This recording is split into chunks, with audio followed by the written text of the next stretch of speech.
faktor internal yang mempengaruhi pertumbuhan dan perkembangan pada tumbuhan. Sebelumnya kita perkenalan dulu satu persatu. Ini aku Farida Diyana Putri, absen 11. Aku Jennifer Ekantania Zara, absen 14. Aku Aji Setiawan, absen 3. Dan aku Muhammad Ilham, absen 23. Langsung aja kita ke pembahasannya ya guys. Tanya apa nih? Apa sih yang mempengaruhi tentang pertumbuhan dan perkembangan tumbuhan itu? Bagaimana sih genetik yang mempengaruhi pertumbuhan dan perkembangan tanaman itu? Genetik menentukan potensi pertumbuhan tanaman termasuk ukuran, bentuk, dan kualitas hasil. Variasi genetik itu dapat mempengaruhi karakteristik seperti ketahanan terhadap penyakit, kebutuhan nutrisi, dan respons terhadap kondisi lingkungan juga. Oke, jadi kita yang mau kasih pertanyaan, apa sih peran hormon tanaman seperti auksin, giberellin, dan sitokin dalam regulasi pertumbuhan tanaman? Auksin dulu ya. Auksin itu mengatur pertumbuhan dan pemanjangan sel yang merangsang pembentukan akar dan mengontrol gravitotropisme. Giberellin itu mempromosikan pertumbuhan batang dan pembangunan serta memicu perkembangan biji. Kalau sitokin mendorong pembelahan sel dan pertumbuhan tunas serta berperan dalam memperlambat penuaan daun. Dan di setiap tumbuhan ada perbedaan genetik antara varietas tanaman yang dapat mempengaruhi pertumbuhan nutrisi dan respon terhadap lingkungan. Itu gimana sih? Varietas tanaman yang berbeda memiliki kebutuhan nutrisi yang berbeda tentunya ya. Berdasarkan kapasitas genetik juga mereka untuk menyerap dan memanfaatkan unsur hara. Ada contohnya juga nih, Misalnya beberapa varietas mungkin memerlukan lebih banyak nitrogen untuk pertumbuhan optimal. Ya. Sementara yang lain mungkin lebih efisien dalam menggunakan sumber daya. Respon terhadap kondisi lingkungan seperti suhu atau kelembapan juga bervariasi berdasarkan genetik, mempengaruhi bagaimana tanaman beradaptasi dan berkembang. jadi kayak gitu.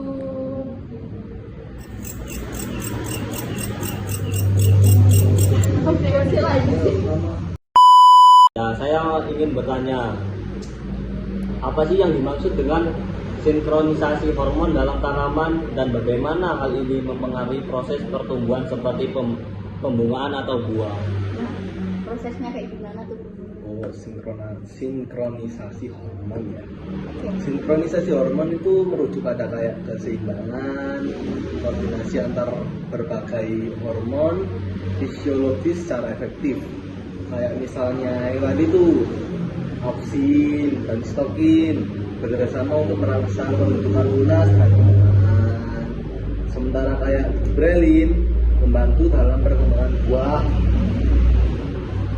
Sinkronasi hormon yang baik itu memastikan bahwa semua proses pertumbuhan dan perkembangan berlangsung sesuai dengan waktu dan kondisi yang tepat.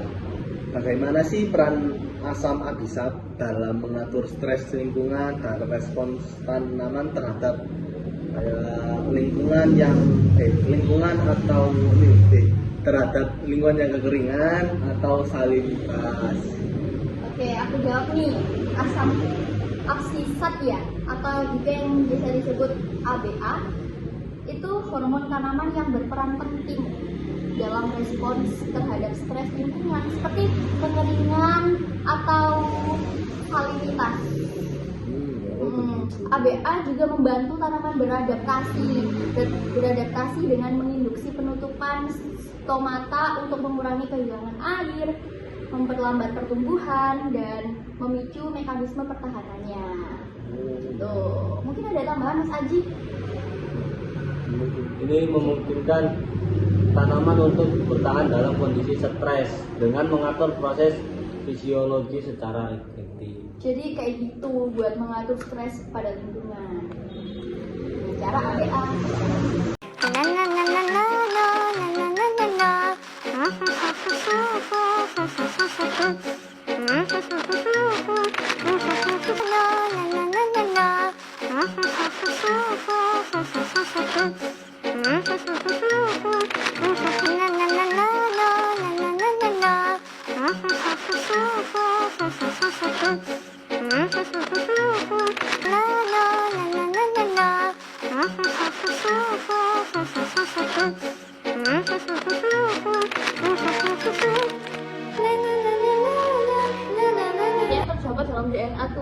menentukan apa aja sih? Itu juga menentukan ukuran dan bentuk pada tumbuhan sendiri.